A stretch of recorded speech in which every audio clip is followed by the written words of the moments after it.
गृहस्थ यदि ध्यान करते हैं तो उनको ये जानना जरूरी है कि ध्यान के आरंभ में तो उनके लिए समस्याएं खड़ी होती हैं, क्योंकि गृहस्थ जब ध्यान करता है तो उससे पूरा परिवार उसका जुड़ा हुआ होता है। ध्यान की प्रारंभिक अवस्थाओं में कुछ खतरे गृहस्थ के लिए होते हैं, क्योंकि जब बच्चे पिता से जो अपेक्षा करते हैं, वह कोई भी ध्यानी साधक जो परिवार में रहता है वह उनकी अपेक्षाएं पूर्णतः पूर्ण नहीं कर पाता है, क्योंकि ध्यान का जो मार्ग है वो थोड़ा रूखेपन का मार्ग है और ध्यान की अवस्थाओं में साधक के भीतर रूखापन ही आता है। प्राथमिक अवस्थाओं में जो उसका ध्यान है वह पूर्णता पर नहीं पहुंचता है, इसीलिए साधक के भीतर थोड़ा रूखापन आने लगता है। वह बच्चों से अलग रहना शुरू हो जाता है, थोड़ा पत्नी से भी अलग रहना शुरू हो जाता है, क्योंकि जो अपेक्षाएं पत्नी पहले उससे करती थी और पति पूर्ण करता था, वह अब अपेक्षाएं जब पत्नी अपने पति से करेगी तो वह पूर्ण नहीं कर पाएगा, क्योंकि ध्यान है सब कुछ छोड़ने का नाम। और ध्यान की प्रारंभिक अवस्थाओं में यही साधक के साथ घटता है कि वो उन सब चीजों को छोड़ना शुरू करता है जिनसे वो जुड़ा हुआ है, या यूं कह लें कि उनकी तरफ ध्यान देना कम कर देता है। जब आपकी पत्नी पहले की तरह आपसे प्यार पाना चाहेगी तो उसमें आपके भीतर कहीं ना कहीं अंतर होगा, आपकी पत्नी को समस्या आएगी। आप जिस प्रकार से पहले अपने बच्चों का ध्यान रखते थे उस प्रकार से नहीं रख पाएंगे, क्योंकि ये ध्यान की शुरुआत है। अब ध्यान ने आपको चेंज करना शुरू कर दिया है, ध्यान ने आपके भीतर रूपांतरण शुरू कर दिए हैं। लेकिन ऐसी अवस्थाओं में किसी भी गृहस्थ साधक को घबराने की आवश्यकता नहीं है, क्योंकि यह ध्यान की प्रारंभिक अवस्था है।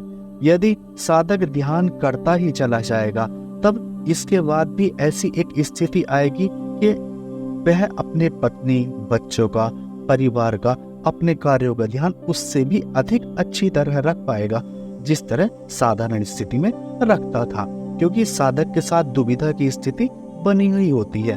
ध्यान में जब तक मंजिल पर नहीं पहुंचते हैं तब तक दुविधा बनी ही रहती है, दर्द बना ही रहता है।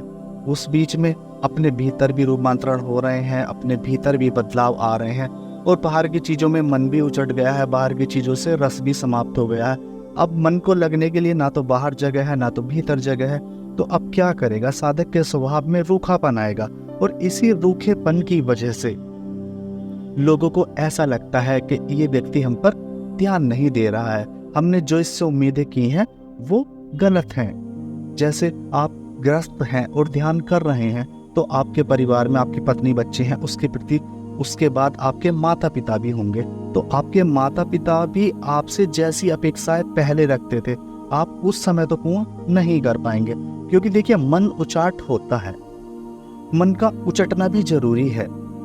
यदि आपका मन नहीं उचटेगा तो फिर समझो ध्यान ने आप पर काम ही नहीं किया। ऐसा नहीं है कि आपका मन सदा ही उचटा रहेगा, आपके भीतर प्रेम का भी उदय होगा जब आप पहले से ज्यादा सब लोगों का ध्यान रख पाएंगे। तो ध्यान जो है वो बदलाव तो करता है, आपके भीतर करेगा, जब भीतर करेगा तो बाहर भी बदलाव आएंगे।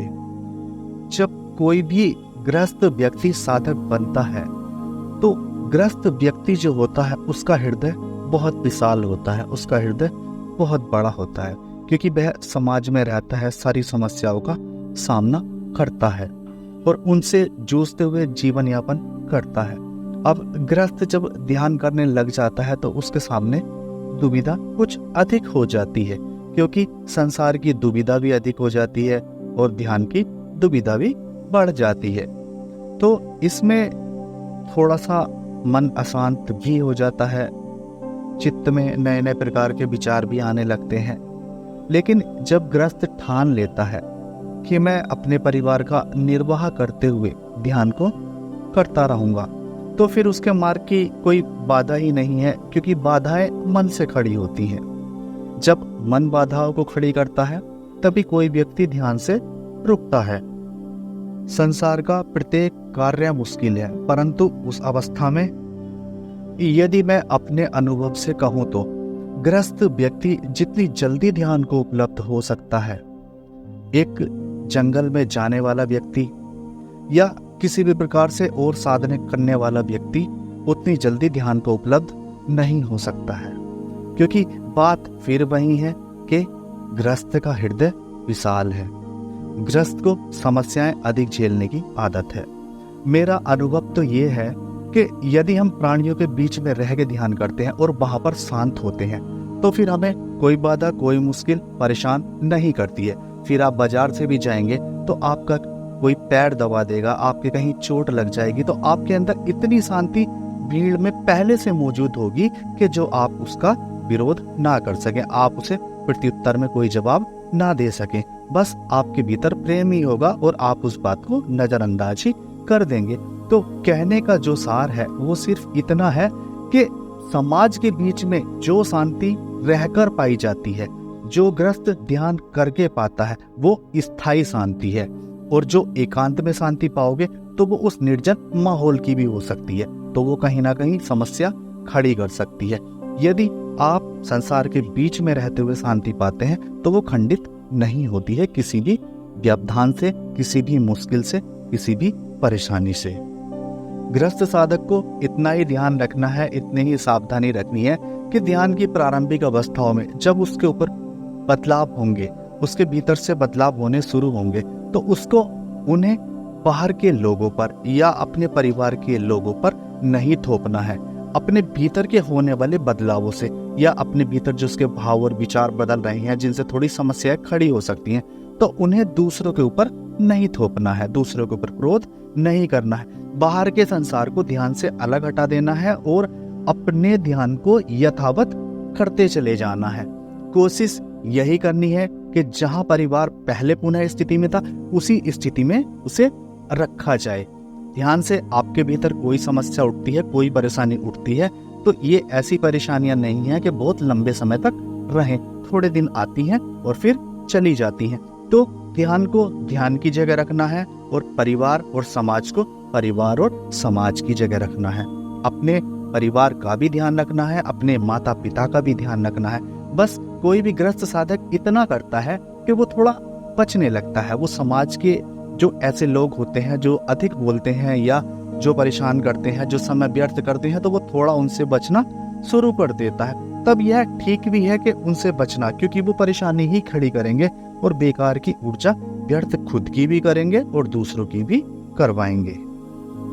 गृहस्थ व्यक्ति बहुत आसानी से ध्यान में संतुलन बना सकता है, क्योंकि गृहस्थ को पहले से ही संतुलन बनाने की आदत है। वो अपने परिवार के लिए संतुलन बनाता है, वो अपने परिवार को संतुलित रखता है। यथावत स्थिर होके, शांत होके, शांत मन से अपने परिवार का भरण पोषण करता है। तो इसलिए भी गृहस्थ जब ध्यान करता है तो इन्हीं सभी गुणों का समावेश उसके भीतर होता है, और ये जितने भी गुण हैं ये गृहस्थ के लिए बहुत काम आते हैं जब वो ध्यान करता है।